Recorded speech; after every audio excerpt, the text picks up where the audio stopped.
ડભોઈના મંડાળા road ઉપર ઝાડી ઝાખરાનું સામ્રાજ્ય જોવા મળી રહ્યું છે, જેને લઈને અકસ્માતનો ભય સતાવી રહ્યો છે. ડભોઈ તાલુકાના મંડાળા ગામમાંથી પસાર થતા મુખ્ય માર્ગ ઉપર હાલ વહીવટીતંત્રની ઘોર બેદરકારીને કારણે વાહન ચાલકોના જીવ જોખમમાં મુકાયા છે.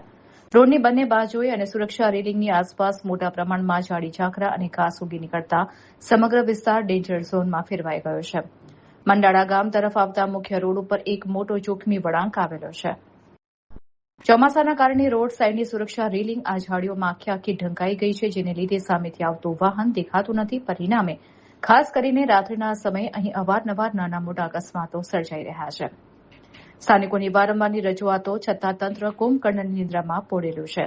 દરરોજ સેંકડો વાહન ચાલકો જીવના જોખમે અહીંથી પસાર થાય છે, ત્યારે લોકમુખે એક જ સવાલ ચર્ચાઈ રહ્યો છે કે શું તંત્ર કોઈ મોટી હોનારત કે જાનહાનિની રાહ જોઈ રહ્યું છે? સ્થાનિકો માંગ કરી રહ્યા છે કે તંત્ર વહેલી તકે જાગે અને આ જોખમી ઝાડીઓ દૂર કરી વાહન ચાલકોને ભયમુક્ત કરે.